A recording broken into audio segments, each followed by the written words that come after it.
La salle était complète, les cinémas étaient complets, ça tombait bien avec la fête du cinéma et tout le monde est sorti en disant: «Waouh, quel film!» On a pris une claque, réellement.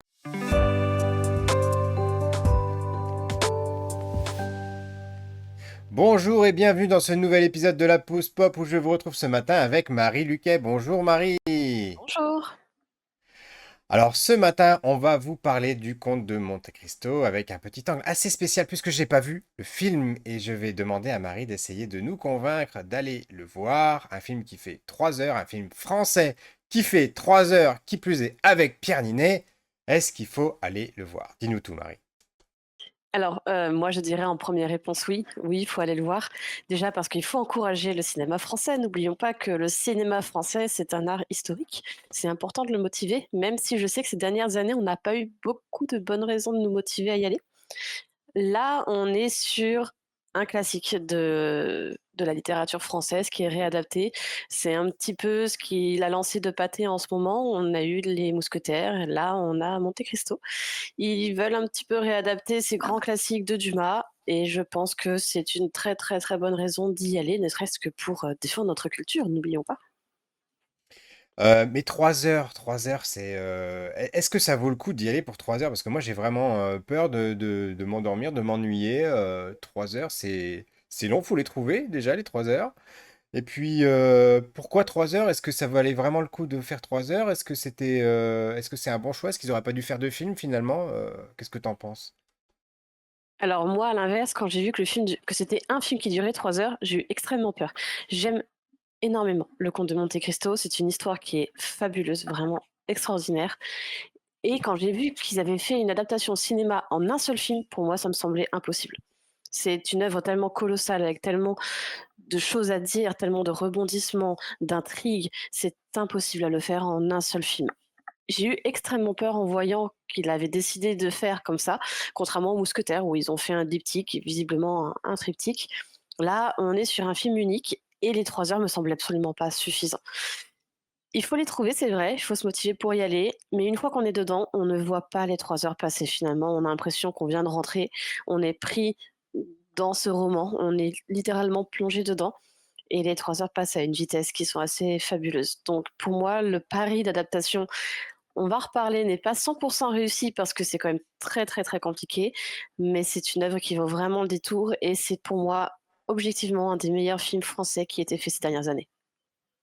Alors, du coup, c'est la question que j'allais te poser. Tu nous dis 3 heures, ça semblait impossible. Du coup, le pari est réussi ou pas? Est-ce qu'ils ont réussi à tout faire tenir en 3 heures? Est-ce qu'ils ont fait des coupes à l'arrache? Est-ce qu'ils ont été, enfin, est-ce qu'ils ont fait des bons choix, des mauvais choix? Dis-nous. Alors les 3 heures pour moi sont réussies en adaptation. Clairement, c'est une adaptation qui est réussie, mais qu'il faut le prendre comme une vraie revisite. Finalement, comme beaucoup d'adaptations cinématographiques d'œuvres, c'est une revisite qui est très personnelle. À savoir que le réalisateur Alexandre de la Patelière est le fils de Denis, qui lui avait fait sa propre adaptation du Comte de Monte Cristo en 1979 avec Jacques Weber. Si vous n'avez pas vu cette série de mini-films, s'il vous plaît, regardez-la. C'est la meilleure adaptation qui a été faite, qui est très différente de celle proposée par son fils aujourd'hui en 2024, qui est pour moi bien meilleure, mais parce que c'est une série de mini-films où on prend le temps. On prend le temps de poser les choses, de poser l'intrigue, poser les personnages. Là, c'est mon petit regret. 3 heures, c'est long, mais c'est à la fois très court. Et en 3 heures, on n'a pas le temps de poser toutes les intrigues et de vraiment développer l'entièreté de l'œuvre et l'entièreté de cette histoire.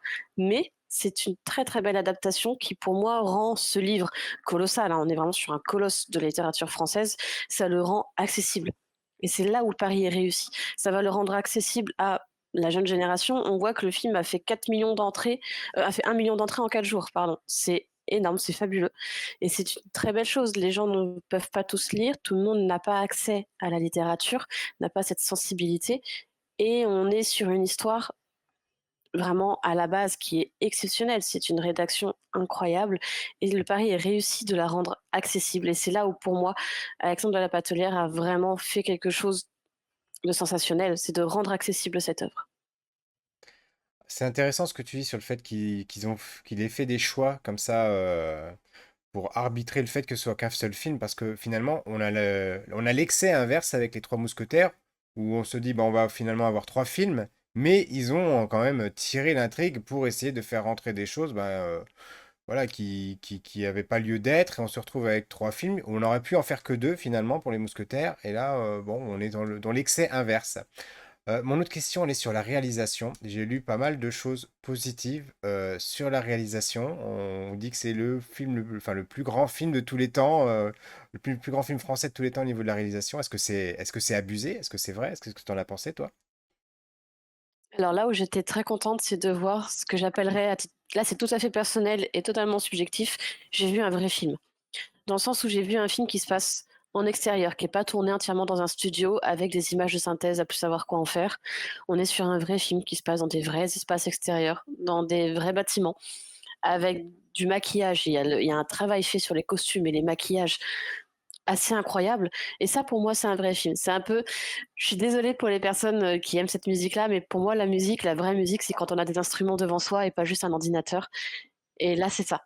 Pour moi, c'est un vrai film dans le sens où on a des artistes qui sont derrière, une composition totale et la réalisation est d'une très, très grande qualité. C'est la plus grande qualité du film.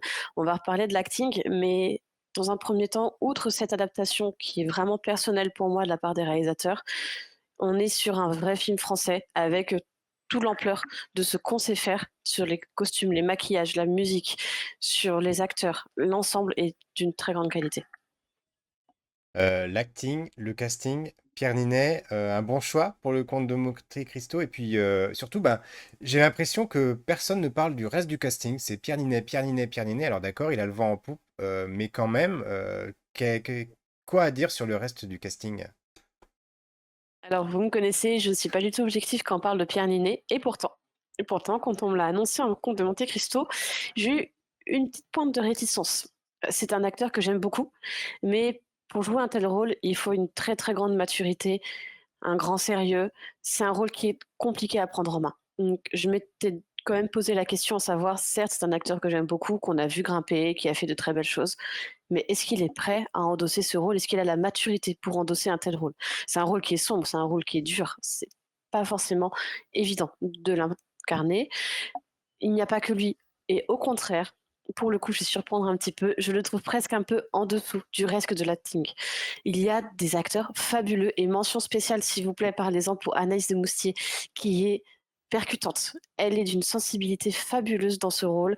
Elle est capable de nous émouvoir vraiment aux larmes. Elle est très, très, très convaincante. Et j'ai trouvé les autres acteurs finalement parfois plus convaincants que Pierre Ninet, qui au début du film, quand Monte Cristo est encore dans cette candeur, dans cette jeunesse, et après tourne de manière extrêmement sombre, le curseur n'a pas toujours été bien placé entre les deux, je trouve personnellement, mais parce que peut-être que j'en attendais un petit peu trop, comme c'est un acteur que j'aime beaucoup, et je m'étais justement posé cette question en amont de la maturité nécessaire.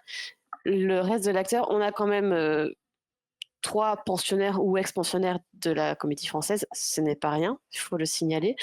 On est sur des acteurs qui sont principalement des acteurs de théâtre, qui n'ont pas la même façon de jouer que des acteurs cinéma, qui ont un parler, qui ont une manière de s'exprimer très différente, une manière de s'approprier les rôles très différentes.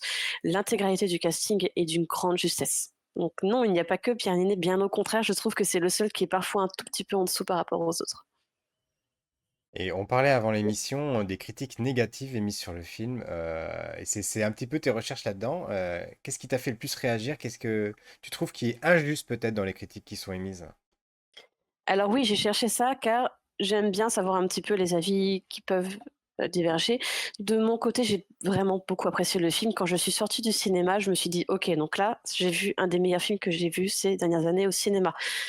De manière tout à fait objective, c'est toute la salle est sortie, la salle était complète, les cinémas étaient complets. Ça tombait bien avec la fête du cinéma et tout le monde est sorti en disant: «Waouh, quel film!» On a pris une claque, réellement. Et en même temps, c'est un peu difficile de se dire: «OK, j'ai pris une claque, mais il y a sûrement des défauts que j'ai pas vus en première lecture». C'est là que j'aime bien chercher un petit peu ce qui a pu se dire. Les critiques principalement tournent sur le problème d'adaptation. Comme je disais au tout début, on est sur une œuvre qui est colossale, qui fait, des pages et des pages et des pages. Je crois qu'en poche, il doit faire 1 200 pages de souvenirs. Monte Cristo, c'est une œuvre qui est colossale, qui est très compliquée à adapter en un seul film et c'est là qu'il y a la limite quand même de cette adaptation.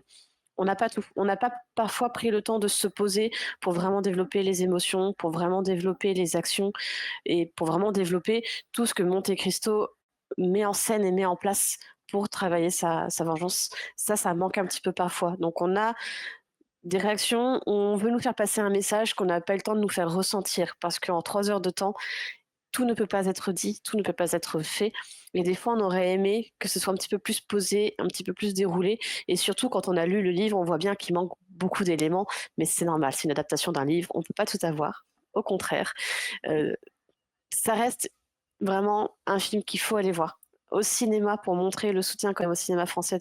Pour moi, si on peut, regardez-le de manière légale parce que ça le mérite amplement. S'il y a un film dans lequel vous devez mettre 10 balles pour le voir au cinéma, c'est celui-ci et c'est pas un Marvel, c'est pas un film comme ça. Pour moi, ce serait celui-ci. D'accord. Bah écoute, je te remercie Marie pour ce plaidoyer en faveur du conte de Monte Cristo, pardon. Effectivement, ça donne envie. T'es pas la seule qui m'a fait des retours positifs. J'ai des collègues qui m'ont dit beaucoup de bien de ce film et ça me donne du coup vraiment envie d'aller le voir. Je pense qu'on va essayer de trouver ces 3 heures pour y aller. Ben, Marie, encore merci d'avoir fait cette émission en ma compagnie. J'aurai plaisir de te Avec retrouver plaisir. très très bientôt et on vous dit à très vite avec la pause pop. Ciao ciao! Ciao.